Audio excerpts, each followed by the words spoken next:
Hi everyone. आज हम लोग डिफरेंशियल इक्वेशन का एक काफ़ी अच्छा प्रॉब्लम है, उसका प्रैक्टिस करते हैं। क्वेश्चन देखिए क्या कह रहा है। एफ एक फंक्शन है, डिफाइन किया गया 0 से 2 में, और कोडोमेन क्या है, 0 से ∞ है। सेटिस्फाई क्या कर रहा है, एक डिफरेंशियल इक्वेशन दिया हुआ है। वो डिफरेंशियल इक्वेशन क्या है, एफ एक्स का cube into F double dash x बराबर -1। किस एक्स के लिए वैलिड है, 0 से 2 के लिए वैलिड है। और एक लीनियर इक्वेशन दिया हुआ है, f1 और f'1 का वैल्यू इन्वॉल्व किया हुआ है जिसमें, और पूछ क्या रहा है, एरिया निकालना है fx का x एक्सिस के साथ। तो एरिया निकालना है, इसके लिए सबसे पहले fx आएगा। तो देखते हैं fx निकालेंगे कैसे। fx को निकालने के लिए डिफरेंशियल इक्वेशन को सॉल्व करना होगा। तो चलिए सबसे पहले क्या करते हैं, इस डिफरेंशियल इक्वेशन को सॉल्व करते हैं। एफ डबल डैश एक्स बराबर क्या हो जाएगा, ये एफ क्यूब एक्स डेनोमिनेटर में आ जाएगा RHS में। तो ये हो गया। अब देखिए इसको डायरेक्ट तो सॉल्व किया नहीं जा सकता, ये 2 डिग्री का डिफरेंशियल है और इसमें एफ है इन्वॉल्व। तो क्या करते हैं, एफ डैश एक्स मल्टीप्लाई कर देते हैं दोनों साइड और फिर इंटीग्रेट करते हैं। अभी समझ में आएगा कि ऐसा हम लोग क्यों कर रहे हैं। ऐसा इस कारण किए क्योंकि जैसे ही एफ डैश एक्स को कोई जेड लेते हैं, F double dash x D x क्या बन जाता है, डी जेड बन जाता है।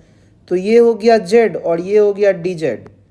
तो आ क्या गया फाइनली, जेड डी जेड का इंटीग्रेशन, मतलब z²/2।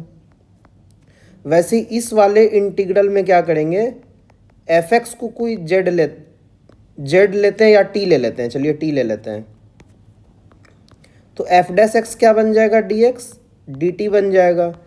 तो ये बन गया डी टी और ये नीचे में टी क्यूब है, तो क्या हो गया -dt/t³ का इंटीग्रेशन।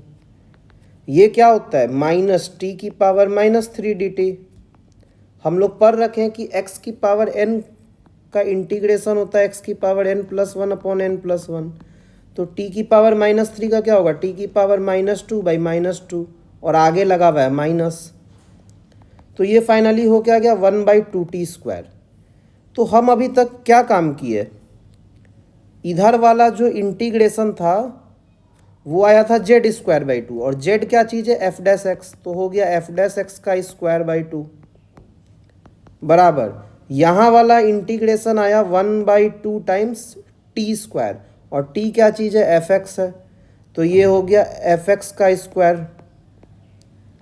प्लस एक कांस्टेंट आएगा इंटीग्रेशन को सॉल्व किए इंडिफिनिट को। तो अब देखिए ये डिफरेंशियल इक्वेशन को सॉल्व करके हमारा एक इक्वेशन आया।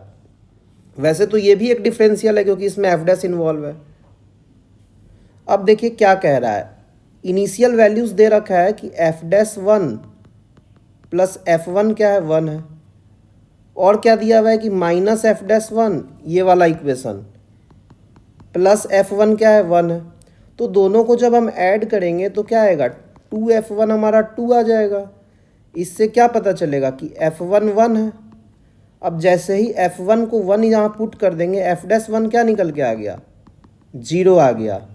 तो इनिशियल वैल्यूज आ गया एट x बराबर 1 हमारा।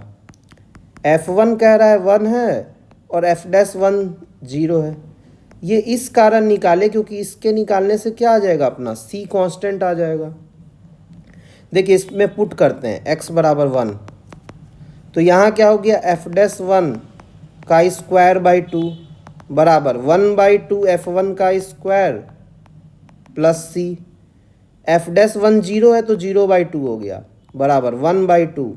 f1 1 है तो ये 1 हो गया प्लस c आ गया। तो c क्या आ गया, -½ आ गया यहाँ से। तो ये क्या पता चल गया हमको कि फाइनली डिफरेंशियल इक्वेशन अपना जो है वो क्या बन गया, f'(x) का स्क्वायर/2 बराबर 1/2 f(x) का स्क्वायर -½ 2 कैंसिल हो जाएगा डेनोमिनेटर में हर जगह। फाइनली क्या मिलेगा अपना, f'(x) का स्क्वायर बराबर f(x) का स्क्वायर -1। अपना फाइनल इक्वेशन ये बन के रेडी हो गया। अब देखिए यहाँ से हम लोग क्या करेंगे,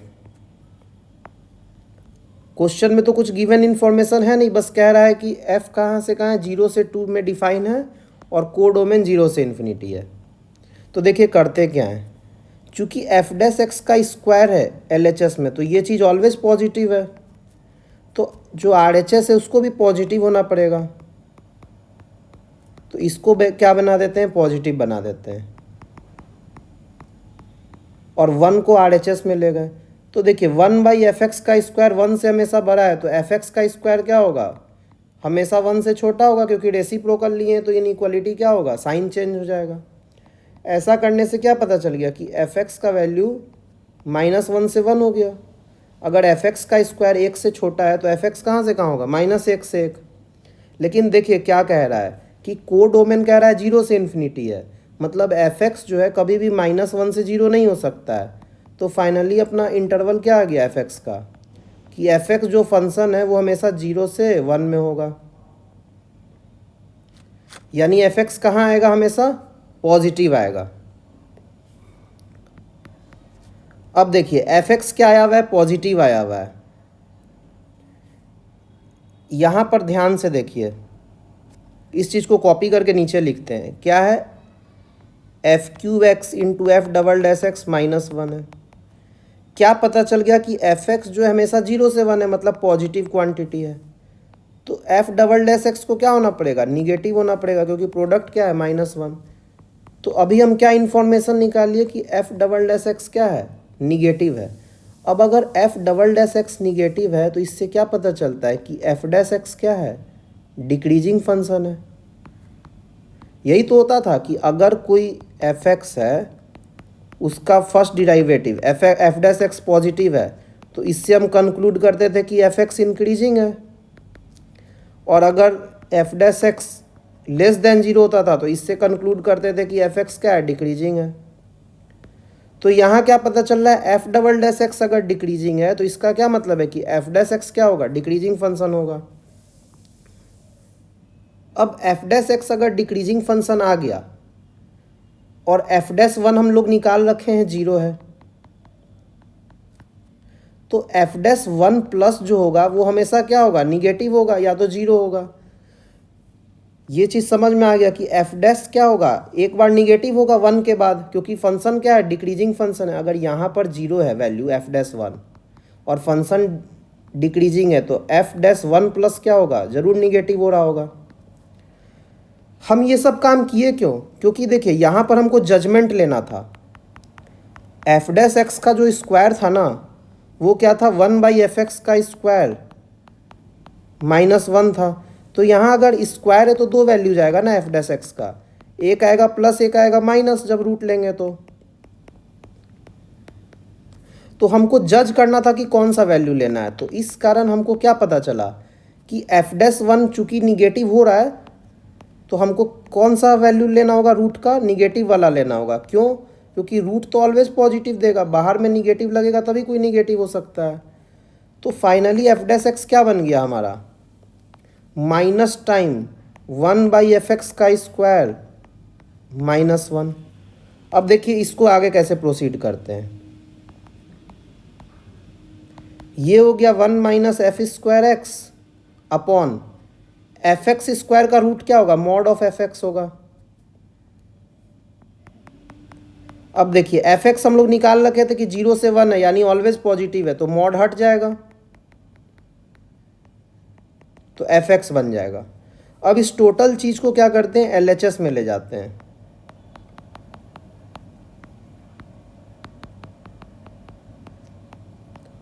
और इंटीग्रेट कर देते हैं, तो यही तो हो जाएगा इस स्टेप से इस स्टेप में। अब देखिए क्या करते हैं, 1 - f² के रूट को t ले लेते हैं। तो देखिए क्या होगा, 1/2 root 1 - f² into -2fx into f′ क्या बन गया, dx dt बन जाएगा। 2 से 2 कैंसिल हो गया, तो ये जो सारा चीज़ है ये क्या बन गया है, dt। तो यहाँ पर हमको क्या दिख रहा है, ये -dt का इंटीग्रेशन हो गया, और यहाँ पे क्या है, -dx का इंटीग्रेशन है। तो ये हो क्या जाएगा, -t बराबर -x + c। t क्या चीज़ है, √1 - f² है। ये हो गया -x + c। अब देखिए हम लोग क्या निकाले थे, एट x बराबर 1 f1 1 है। x को जब हम 1 पुट कर रहे थे तो f1 क्या था, 1 था। तो यहाँ पे पुट करिए, क्या हो जाएगा, -1 माइनस F1 का स्क्वायर बराबर -1 प्लस सी।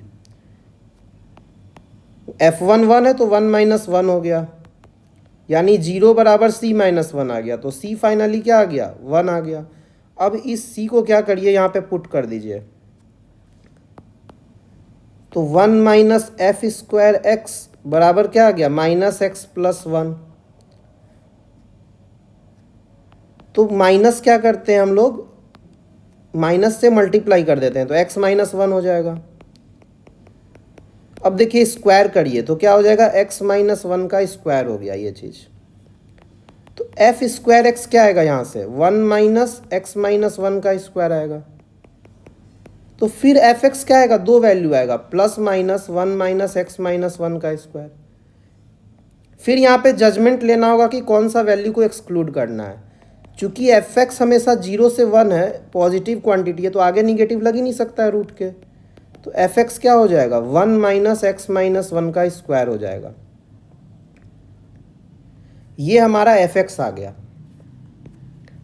अब देखिए एफ एक्स को प्लॉट करते हैं, एफ एक्स को वाई लेते हैं, तो क्या हो गया, वाई बराबर √1 माइनस एक्स माइनस 1 का स्क्वायर।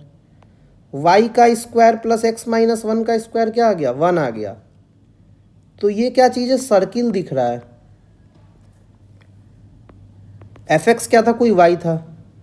इस सर्किल को चलिए प्लॉट करते हैं। सेंटर क्या है इसका, 1,0 है और रेडियस क्या है, 1 है। तो सर्किल कैसा बनेगा, ऐसा कुछ बनेगा। लेकिन बोल क्या रहा है कि एफ एक्स हमेशा पॉजिटिव है, मतलब वाई का सिर्फ पॉजिटिव वैल्यू है, तो निगेटिव वाला जो वैल्यू है वो एक्सक्लूड हो जाएगा।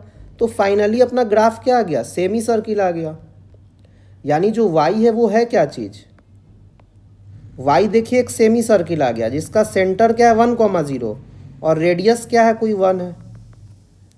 क्या कह रहा है, एरिया निकालना था एफ एक्स और एक्स एक्सिस के बीच में, मतलब ये वाला एरिया चाहिए। तो सेमी सर्किल का एरिया क्या होगा, πr² 2 होगा। सही है यहाँ तक। अब देखिए r इसका 1 है तो एरिया क्या हो गया अपना, π/2 हो गया।